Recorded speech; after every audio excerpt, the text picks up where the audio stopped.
Hay muy poco de lo que podemos decir en cuanto al mismo profeta Abdías. El libro contiene su visión en el capítulo 1 y su versículo 1, nada más. Su nombre significa siervo del Señor, un nombre que sería apropiado para todos los profetas del Señor. Lo que sí podemos discernir del contexto viene de los pecados de Edom que Abdías aquí condena.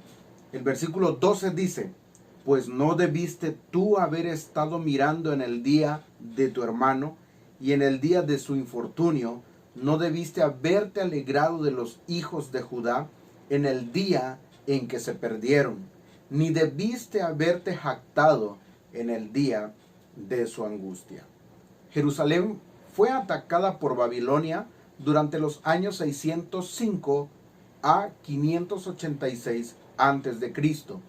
Aunque hubo otros ataques antes y la profecía de Abdías podría referirse a estos ataques anteriores, lo más probable es que Abdías esté tratando la destrucción final de Jerusalén. Al ser así, Abdías ministró en la misma época que Jeremías. Abdías es uno de los libros más sencillos de la Biblia. El juicio de Jehová está profetizado contra una sola nación, y esta es la nación de Edom, quienes son los descendientes de Esaú. Edom es condenado por Dios por dos razones: uno, por su orgullo, y dos, por su falta de hermandad hacia el pueblo de Dios. Por estas dos razones, Dios quería poner fin a la historia de la nación de Edom. Utilizando los mismos aliados de Edom, Dios ejecutaría su juicio. El libro de Abdías termina con la exaltación del pueblo de Israel. En esto nosotros podemos ver que todos los hechos de Dios se combinan para que Él pueda llevar a cabo su gran plan de salvación. Todo lo que hace el Señor tiene este mismo propósito, y todo lo que sucede contribuirá siempre a este gran plan de salvación.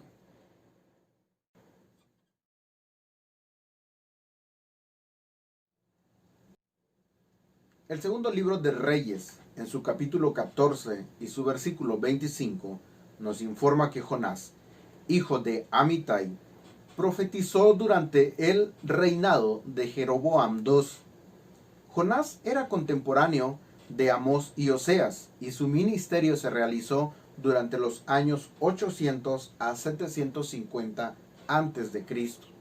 El profeta y su libro son únicos en muchos sentidos. A continuación, te presento una lista de cosas que, por ser únicas en el Antiguo Testamento, nos llaman la atención. 1. Jonás es el único libro que relata la historia del mismo profeta y dedica muy pocas palabras a su mensaje. 2. Jonás es el único de los profetas menores escrito en forma narrativa. 3.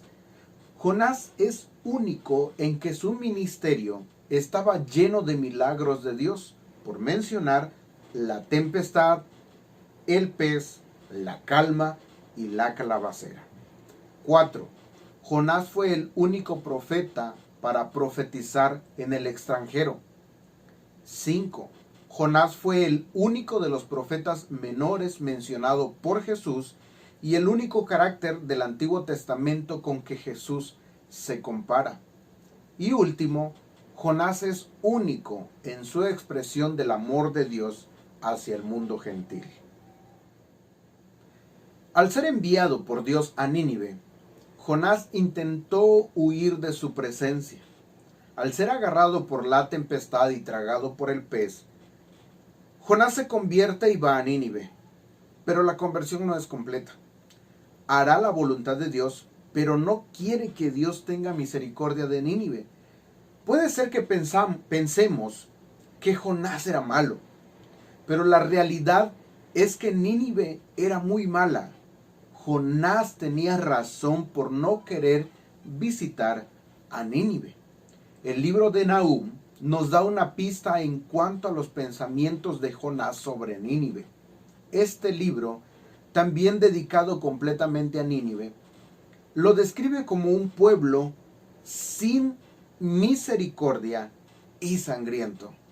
Por esto, los israelitas tenían razones para odiar y temer a Nínive.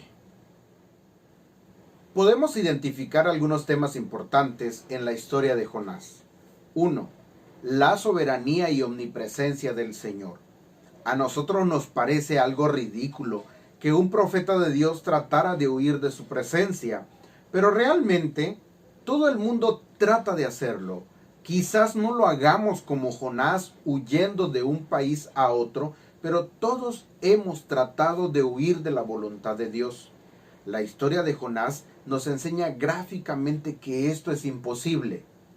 Vemos que Dios controla el tiempo y el mar, que oye aún las oraciones no dirigidas a Él, que controla las suertes que se echan y que manipula toda la naturaleza para sus fines gloriosos.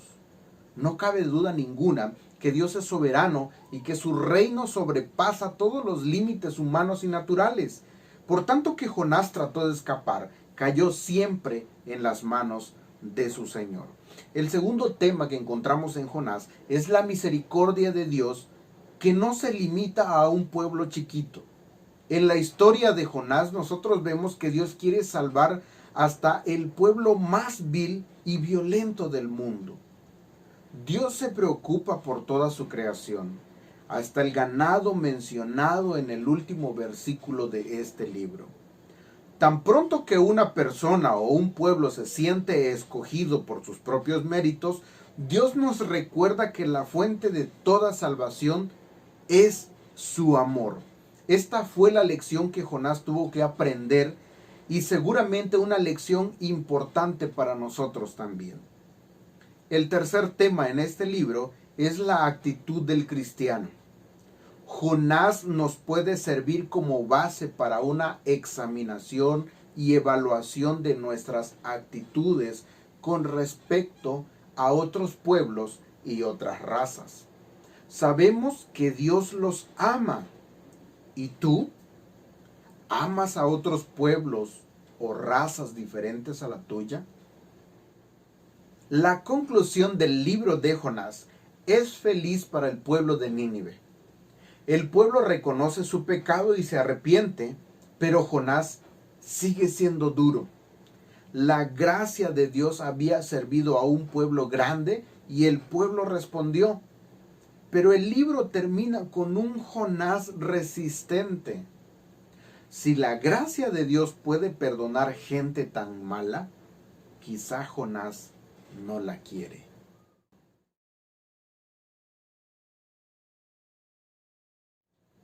Miqueas significa ¿quién es semejante a Jehová?